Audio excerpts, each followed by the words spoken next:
Ok, bonjour et bienvenue sur notre chaîne. Aujourd'hui dans cette vidéo, nous allons résoudre notre système de deux équations en deux inconnues en utilisant la méthode de Cramer.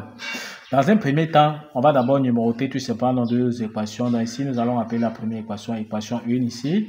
Nous allons appeler équation 2. Que dit Cramer? Cramer dit que si on veut donc trouver x, il suffit d'appliquer la formule qui dit que x est égal à delta x sur delta. D'accord? Y est égal à delta y sur delta. Maintenant, comment donc on trouve donc delta x, delta ou bien delta y? On doit tout simplement donc appliquer la formule du discriminant. Par exemple, ici, si on veut donc trouver déjà delta, on va donc dire que delta sera donc égal. On va tout simplement donc aller dans nos équations. Le coefficient de x ici, dans la première équation, on voit que c'est 2. Dans la deuxième équation, on voit que c'est 3. Donc, on va venir tout simplement ici aligner dans l'ordre 2 et 3. Maintenant, ici, les coefficients de y, on voit que dans la première équation ici, les coefficients de y, on voit tout simplement que c'est plus 1 ici, alors que ici, tout simplement, c'est moins 2. On va aussi aligner dans l'ordre 1 et moins 2.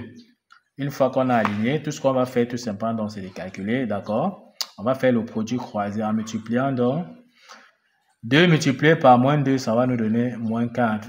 On va faire ici 3 multiplié par 1, ça nous donne 3. Avec le moins de la formule qui est ici, ça va nous donner moins 3. En calculant, on aura donc moins 4 fois moins 3, moins 4 moins 3, ça nous donne tout simplement moins 7. Donc, on peut donc dire que delta, dans le discriminant, c'est tout simplement donc moins 7. On voit que moins 7 est tout simplement donc différent de 0. Ça veut donc dire qu'on peut trouver les valeurs de x et y. Une fois que nous avons donc trouvé delta, comment donc trouver delta y? On va donc, comment trouver donc delta? Commençons par delta x. Donc, si on veut donc delta x sera donc égal à quoi? On voit bien que les coefficients de x tout à l'heure, nous on avait vu que c'est 2 et 3. On va remplacer donc les coefficients de x, d'accord, par 1 et 10, par 10 et 1 dans l'ordre. Donc, on remplace ici tout simplement donc par 10 et 1. Les coefficients de y restent inchangés qui est 1 et moins 2. Donc, on met tout simplement ici 1 et moins 2. Tout ce qu'on aura à faire, c'est de calculer comme tout à l'heure. On calcule encore le déterminant. On va calculer moins 2 multiplié par 10, ça nous donne moins 20. Comme tout à l'heure, on calcule 1 multiplié par 1, ça donne 1. Avec le moins de la formule qu'on a vu tout à l'heure, d'accord, ça va nous donner tout simplement donc moins 1. On va voir moins 20, moins 1, ça nous donne moins 21. Donc delta x est tout simplement donc égal à moins 21.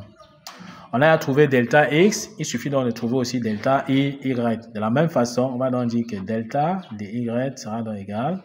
Cette fois-ci, on maintient les coefficients donc de x, qui est donc 2 et 3, comme ici. On met donc 2 et 3. Mais cependant, les coefficients de y, on va remplacer ça par 10 et 1 dans l'ordre. Donc, on remplace tout simplement donc par 10 et 1. Donc, on remplace par 10 et 1. En calculant, qu'est-ce qu'on aura? On calcule encore le discriminant. On aura tout simplement ici 2 multiplié par 1. Ça nous donne tout simplement donc 2. On aura 2. On aura ici 3 multiplié par 10. Ça nous donne 30. Avec le moins de la formule, comme nous avons dit, lorsqu'on multiplie dans ce sens ici, ça nous donne moins 30. On aura donc 2 moins 30, ça nous donne moins 28. Donc, on peut donc dire que delta y est égal à moins 28. On a trouvé delta y, on a trouvé delta x, on a trouvé delta. D'accord? Ça veut donc dire qu'on peut maintenant remplacer dans notre formule. Delta x et delta par sa valeur pour trouver dans le x. Nous avons vu que delta x, c'est tout simplement dans moins 21. Donc, on peut dire ici qu'on aura delta x qui est dans moins 21. Divisé donc par delta. Tout à l'heure, on avait vu que delta, c'est moins 7.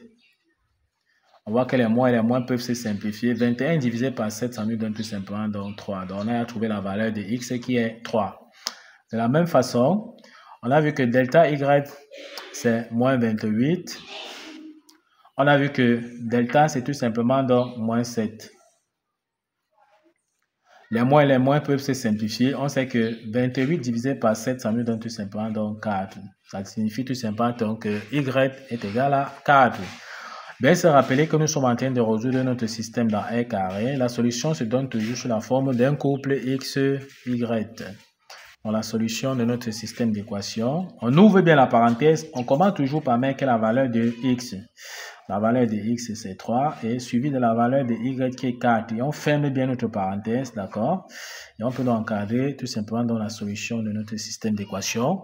N'est pas oublié de remplacer x et y par leur valeur dans l'équation 1 et dans l'équation 2 pour vérifier que ça nous donne effectivement 10 et 1.